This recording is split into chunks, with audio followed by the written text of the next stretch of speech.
que siguen con expectativa esta importante ley que debe precisarse. No solamente quedará en el impacto de los límites nacionales, esta ley de la movilidad humana va a tener un impacto también hacia afuera y por eso recobra una importancia vital en la observancia que tiene que hacerse a la Constitución, a los instrumentos internacionales sobre la materia, es decir, observar en todo momento el enfoque de derechos humanos que en la misma tiene que prevalecer. La temática es muy amplia, pero sin duda la política migratoria es parte central de la política exterior que hace parte esta normativa. Política migratoria que tiene que ver mucho con la situación de los ecuatorianos en el exterior, con los derechos de los ecuatorianos en el exterior, con los derechos de los extranjeros también en el país, con la obligación que tiene el Estado de reforzar la política consular, de tener una política clara y definida respecto de la figura del refugio, de una política de regularización y, ¿por qué no decirlo?, de una política de integración regional. Esto no está ajeno. Y todas estas temáticas que contempla este cuerpo normativo y principalmente la reforma, también se inscribe en un momento en donde el fenómeno migratorio sufre también consecuencias a causa de la pandemia. No es menos cierto de que nuestros países tienen un comportamiento histórico respecto de lo que es la migración y de lo que es la emigración y de lo que es la inmigración. Sin embargo, al momento tenemos realmente una incidencia que hace precisamente que ésta esté como bloqueada, pero que en cualquier momento va a tener una dinámica inclusive diferente hasta antes de esta pandemia. Y hablamos ya de lo que es la remigración. Miren ustedes, ya ni siquiera estamos hablando de el origen de la migración y del destino, sino del origen y de los destinos. Porque quienes migraron y no tienen respuesta a su razón de migrar o de resolver sus problemas, migran a un tercer país y no necesariamente regresan a su país de origen. Sin embargo, yo sí creo conveniente el que también sea una política de Estado incluir la responsabilidad que tiene el mismo frente al retorno de nuestros hermanos migrantes. Por lo tanto, la inmigración, pero especialmente también la regulación del refugio, el tránsito, que es importante considerarlo por algunos datos que voy a dar más adelante, y el retorno son los grandes temas. Por lo tanto, se justifica que la Asamblea Nacional esté realmente discutiendo y debatiendo estos temas, pero lo tiene que hacer con suma responsabilidad frente a lo que significa lo que podría tener el impacto. Y yo me quiero referir en primera instancia a lo que son los derechos de los ecuatorianos en el exterior, proponiendo primero ampliar el ámbito de esta ley, porque precisamente el proceso constituyente evidenció que el servicio exterior ecuatoriano, lo que se llama el servicio consular, su accionar se centraba, aunque hoy haya mejorado, porque hay mejorías que vienen desde la promulgación de la nueva Constitución. Sin embargo, esta representación diplomática centrada en los asuntos comerciales, en los servicios consulares, terminan en un gobierno teniendo la posibilidad de atender con prioridad y en otros simplemente dejando como algo secundario. Por eso la importancia de extender la presencia de la Defensoría del Pueblo en lo que garantiza los derechos de los migrantes en el exterior. Esa es la primera propuesta, presidente, respecto de la observación que tengo que hacer a esta ley. Incluir en el ámbito la asistencia a través de las distintas misiones diplomáticas y consulares a las oficinas de la Defensoría del Pueblo en el exterior, porque es esta institución la que tiene que garantizar esa tutela de derechos frente al Estado de los migrantes en el exterior. En segunda instancia, me quiero referir a lo que la ley también debería asumir como la vigencia de los derechos laborales de los migrantes en situación irregular. El fenómeno es muy claro, presidente. Quienes somos de provincias de frontera y en el país entero, ¿qué fenómeno se está dando? La contratación de ciudadanos extranjeros que en condiciones de irregularidad, con remuneraciones bajas, tampoco tienen acceso a la seguridad social.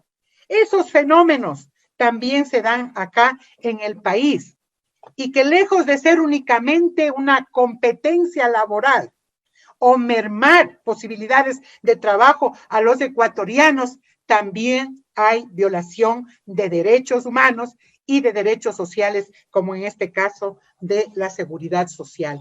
Por eso, presidente, yo creo que se debe incluir que la falta de afiliación al Instituto de Seguridad Social debe ser sancionada conforme la normativa vigente y se contrata a personas extranjeras indocumentadas, se garantizará también sus derechos laborales por parte de los empleadores.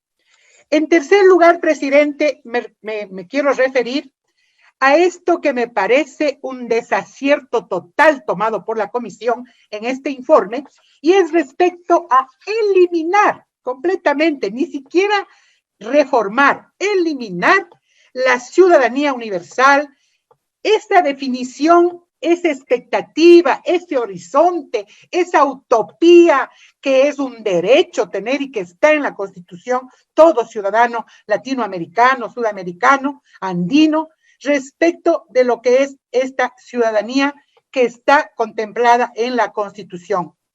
Esto no debe responder a coyunturas políticas o institucionales. Son demandas históricas de los pueblos de la región para impulsar precisamente procesos de desarrollo económico, de desarrollo social. Debe ser asumido como una estrategia para luchar contra la pobreza, contra la inequidad, por el ejercicio de los derechos individuales, de los derechos humanos de la región. Eliminarlo implica realmente un retroceso grande que tiene el país y en ignorar ese espíritu de la Constitución. Nos hemos preguntado cuál va a ser el impacto de la visa Mercosur, por ejemplo, respecto de la aplicación de ese principio de reciprocidad. ¿Cuántos de los ciudadanos ecuatorianos en la región, en Chile, en Argentina, que sí lo hay, en Perú, en Bolivia, van inclusive como ecuatorianos a tener dificultades? ¿Y cuántas de esas dificultades van a tener los ciudadanos sudamericanos para ingresar a nuestro país? Yo sí estoy de acuerdo con una visa de negocios, pero también hay que darle contenido a esa visión y a esa identidad histórica de conservar precisamente esos lazos que nos unen y nos hacen únicos como región. Eliminar la ciudadanía universal y sudamericana me parece realmente ese retroceso más grande. Y el otro aspecto que me parece que los otros ya han topado de alguna manera, me refiero a los procesos de deportación. Aquí estamos frente a un dilema.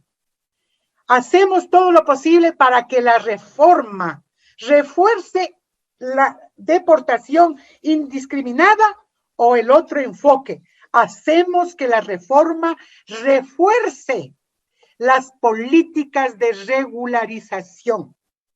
Ese es el gran dilema, porque incrementar causales de deportación, hacer fácil la deportación, es desconocer precisamente las circunstancias en las que hoy vive el planeta, el mundo globalizado.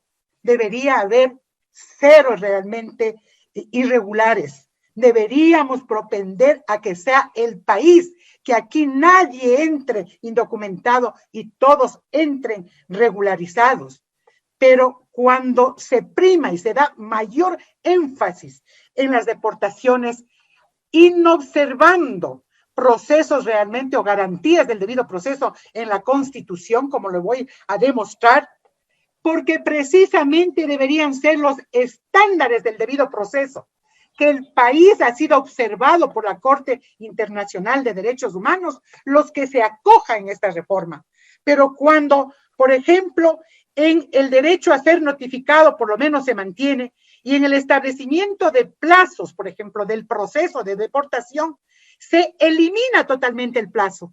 Es decir, se deja que este pueda ser al otro día o pueda ser cuando la autoridad competente crea conveniente.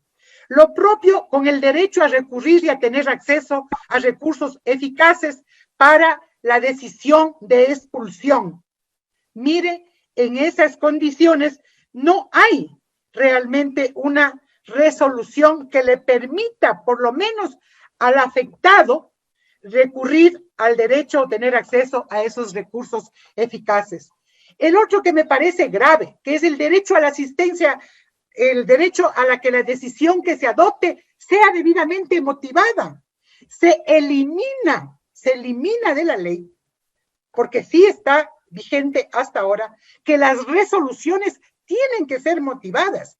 Hoy esas resoluciones realmente no tienen ninguna obligación de ser motivadas. Esta es la regresión de derechos que se da en torno a los procesos de deportación. Deben respetarse las garantías del debido proceso. Por eso es que hay que leer lo que dice la sentencia de la Corte Constitucional respecto precisamente a que confirma que las decisiones adoptadas en instancias inferiores en las acciones de protección sobre expulsiones colectivas de personas venezolanas, declara que el Ministerio de Gobierno y la Policía Nacional violaron los derechos a migrar, a la libertad de movimiento, a la prohibición de expulsión colectiva, a la no devolución y protección especial a grupos de atención prioritaria, el derecho a la tutela efectiva y a la valoración de la prueba. Esto dice la Corte Constitucional en su sentencia, que es de carácter vinculante. El otro aspecto que me parece grave y que se enmarca dentro de una regresión de derechos es precisamente profundizar el tema de la detención de migrantes, que debe ser de carácter excepcional y que sin embargo acá se facilita y se flexibiliza todos los procedimientos que puedan darse con prioridad a alternativas coercitivas. Eso es grave y eso es el impacto que puede estar generando en estos momentos esta ley. La protección de derechos a la población migrante en tránsito y la ampliación de procesos de regularización en el marco de las crisis humanitarias como la pandemia. Presidente, hay que ver cuál es el saldo migratorio que tiene el país. Y los datos dan cuenta, por ejemplo, en el caso venezolano. Asambleísta, por favor, concluya con su intervención. Con esto concluyo. El 20% se ha quedado en el país. La mayoría de la población ha sido tránsito. Por lo tanto, esta ley debería contemplar por lo menos la obligación de las autoridades competentes de establecer corredores humanitarios. Somos de frontera y lo que vemos es realmente una situación de miseria humana cuando en las fronteras parecen campos de concentración, impedidos de avanzar hacia arriba y de avanzar hacia abajo. Eso es realmente inhumano. Por lo tanto, estamos planteando la necesidad que se incorpore el que las autoridades en situaciones de crisis humanitaria se establezcan estos cordones humanitarios para que pasen, no para que se queden, para que pasen por el país, porque está comprobado que Ecuador es un país de tránsito. Esto amerita, presidente, finalmente, que nos tomemos el tiempo para, de manera objetiva, los importantes avances que también tiene este proyecto en favor de nuestros migrantes no sean echados a la borda y podamos todos votar. El tiempo lo permitirá mejorar, porque esa es la obligación y la responsabilidad con la que debemos actuar. Muchas gracias, presidente. Gracias a usted, asambleísta. Tiene la palabra el asambleísta Sebastián Palacios. La asambleísta Silvia Salgado, legisladora por la provincia de Imbabura, expuso la necesidad de extender la presencia de la Defensoría del Pueblo en el exterior, según dijo, porque es la institución encargada de tutelar los derechos de los migrantes en el exterior. Vamos a escuchar ahora la intervención del asambleísta Sebastián Palacios.